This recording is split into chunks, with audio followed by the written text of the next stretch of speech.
Comme vous l'avez compris, il est difficile de considérer une promotion d'AgroParisTech comme un ensemble homogène, tant les profils, expertise, aspirations sont divers et variés.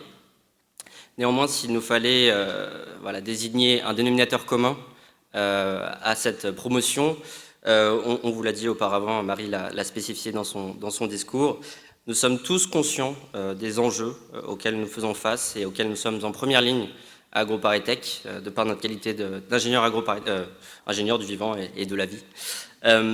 Et donc, qui de mieux pour nous parrainer qu'un scientifique qui aura passé quasiment toute sa vie à documenter le réchauffement climatique et à alerter sur ses conséquences. Climatologue, médaille d'or du CNRS, qui est la plus haute distinction scientifique française, vice-président du GIEC entre 2002 et 2015, mandat pendant lequel le GIEC a reçu le co-Nobel de la paix avec Al Gore. Mesdames et messieurs, le parrain de la promotion 2021, professeur Jean Jouzel.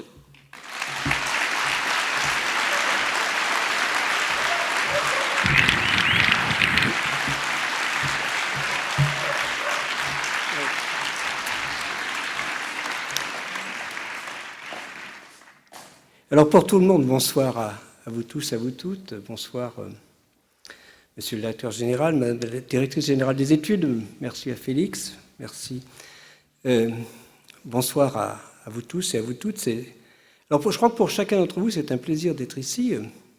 Pour moi, c'est aussi un honneur. C'est aussi un plaisir, bien sûr, mais un honneur d'avoir été invité à parrainer cette promotion. Je le fais avec plaisir, mais j'en suis vraiment très heureux. Alors, je ne vais pas être trop long, mais vous n'échapperez pas à... Bon, Félix en a parlé, Gilles Tristam en a longuement parlé, à ce que j'évoque cette transition dont j'espère que vous allez la réaliser. Alors, c'est vraiment une transition au sens large, c'est vraiment une transition écologique avec toutes ses dimensions, la dimension biodiversité, la dimension environnement, la dimension, on peut parler de transition énergétique, climatique, agricole, bien sûr, mais aussi de transition culturelle, de transition sociale. Disons que neutralité carbone en 2050, c'est un monde différent de celui d'aujourd'hui, dans toutes ses dimensions.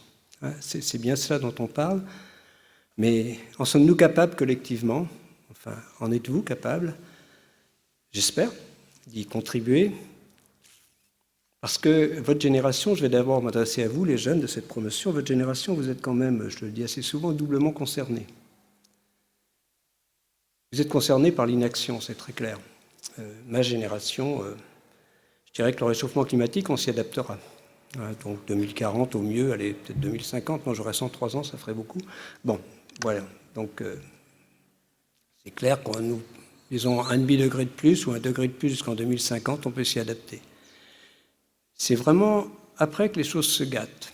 Voilà, si on ne fait rien pour lutter de façon claire contre le réchauffement climatique, dont les conséquences sont très larges, y compris sur le vivant, bien sûr. Quand on parle de réchauffement climatique, bien regardez ce qui s'est passé avant-hier. C'est la température, mais c'est aussi toute la nature détruite autour de Lighton, toutes les infrastructures qui n'ont pas tenu. Ça doit nous amener à réfléchir. 50 degrés, c'est pas soutenable, je veux dire. Et c'est ce qu'on est en train de faire. C'est-à-dire que mes collègues de Météo France, il y a 2 ans maintenant, ont publié un article, alors pas tout de suite, mais dans lequel il est très sérieusement envisagé que dans notre pays, avec un réchauffement moyen de plus 3 degrés, eh bien, nous pourrions avoir des pointes à 50 degrés. Donc, difficile à y faire face dans cette belle campagne. Disons, des feux de forêt, il serait possible. Difficile aussi d'y faire face en ville, avec les îlots de chaleur. Donc, on voit bien que c'est un autre monde, et c'est le monde que nous nous préparons pour le moment. L'accord de Paris est tel que, si les engagements sont tenus, sur la période 2020-2030, eh bien, nous allons vers ces 3 degrés et demi, dans la deuxième partie de ce siècle. Je ne dirais surtout pas que, bien sûr, les 50 degrés en France sont pour aujourd'hui, ils sont plutôt pour l'après 2050, je l'espère du moins, mais c'est un monde auquel il serait difficile de faire face en France, et encore plus, évidemment, dans d'autres pays plus vulnérables que le nôtre. C'est très clair. Donc, je vais pas, bon, bien sûr, ce lien entre disons, climat et biodiversité, il est tellement clair, climat et nature. Disons, le réchauffement climatique est déjà la troisième cause de perte de biodiversité.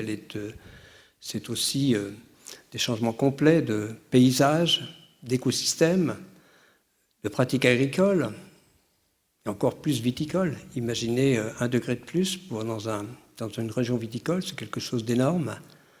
Voilà, donc, voilà, c'est aussi, quand on les prend dans leur ensemble, ces conséquences du réchauffement climatique, source vraiment d'accroissement des inégalités.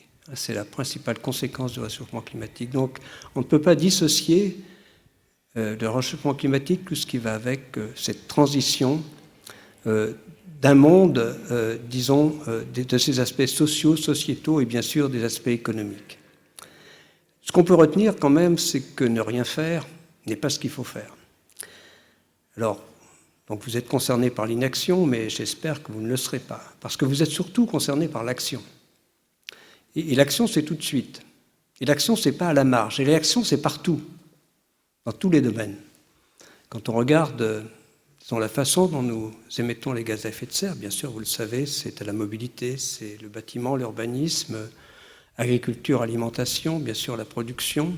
C'était remarquablement analysé par ces 150 citoyens. Moi, j'ai eu la chance de participer à cette convention citoyenne avec des propositions ambitieuses qui malheureusement ne sont pas retenues ou retenues à la marge. Parce que, ce que je vous ai dit, donc l'accord de Paris 2020-2030, si on tient les engagements et si on fait beaucoup après pour atteindre neutralité carbone, pas trop tardivement, mais on va vers 3 degrés. Mais ce qu'on sait maintenant, c'est que ce serait beaucoup plus facile pour votre génération, les jeunes, de vous adapter au réchauffement climatique dans la deuxième partie de ce siècle si on limitait ce réchauffement à 2 degrés, voire 1,5 degré. Et là, c'est une autre paire de manches. 1,5 degré, c'est faire 5 fois mieux que les engagements pris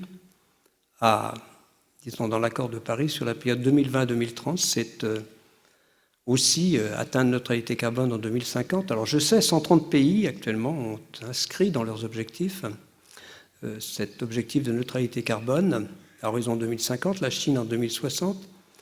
Voilà, c'est bien, mais malheureusement, ce ne sont que des engagements sur le papier. On voit bien que nous n'en prenons pas le chemin, ou pas suffisamment le chemin, c'est très clair. Je ne dis pas que rien ne se fait, surtout pas.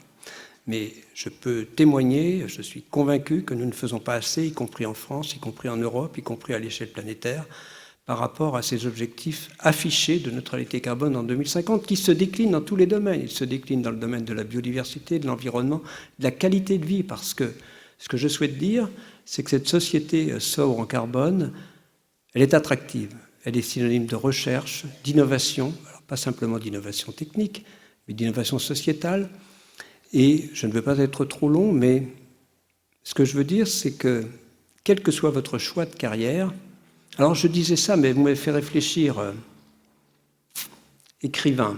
Oui, si, je crois quand même que même un écrivain peut participer dans son domaine, à la lutte contre le réchauffement climatique. Je ne sais pas s'il y en a beaucoup qui sortiront écrivains, mais oui, je crois vraiment que quel que soit votre choix d'activité, bien sûr, si vous restez dans le monde au sens large, agricole, disons, disons celui dont vous êtes proche, disons de la nature, de l'agriculture, de tout cela, ça sera aussi au cœur. Il y a une transition agricole qui est vraiment à faire, à réaliser, et qu'on ne fait pas. On peut discuter de la PAC ici, on n'en discutera pas, mais c'est clair qu'on n'en prend pas vraiment le chemin. Voilà, donc, et c'est ça mon enseignement, disons mon message. Donc, mettez, je crois, inscrivez ces objectifs de lutte contre le réchauffement climatique, d'adaptation, mais aussi de dynamisme économique. Le dynamisme économique, c'est réussir cette transition. Ce n'est pas s'accrocher à la société, disons, carbonée sur laquelle ma génération, nous nous sommes construits. C'est très clair. Voilà, donc c'est le message, et bien sûr aussi un message, bien sûr, entre votre vie professionnelle et votre vie de tous les jours, votre vie citoyenne. On espère, on souhaite une certaine continuité. C'est sûr, dans cette prise de conscience, disons avec, je crois, un regard, une certaine sobriété, bien sûr, efficacité énergétique, solidarité. Voilà. Donc ça, c'est le message vers vous les jeunes. Donc, un message aussi à l'ensemble de l'établissement. Voilà, j'en terminerai là. Donc, à l'ensemble de l'établissement. Donc, je suis bien sûr, je suis actuellement, la ministre de l'Enseignement supérieur, Frédérique Vidal, m'a confié la présidence d'un groupe de travail sur l'enseignement de la transition écologique, hein, avec toutes ses facettes dans l'enseignement supérieur, avec l'objectif, comment fait-on pour que 100% des étudiants, quelle que soit leur filière, à la fin de leur... à la fin, aujourd'hui.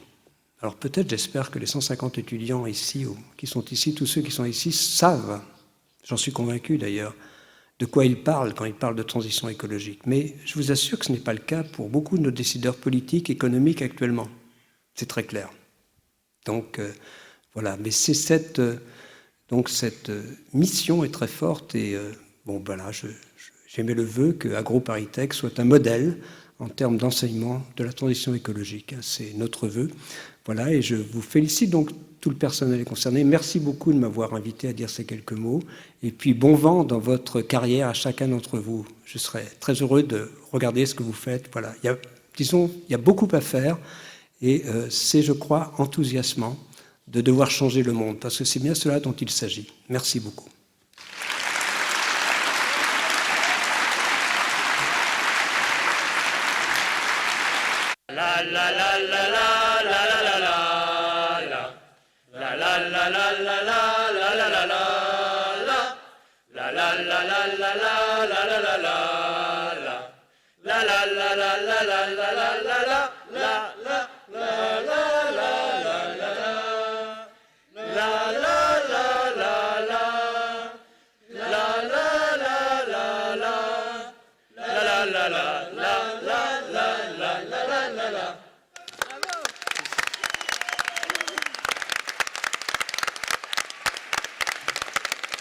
Et donc voilà, c'est bon, c'est terminé.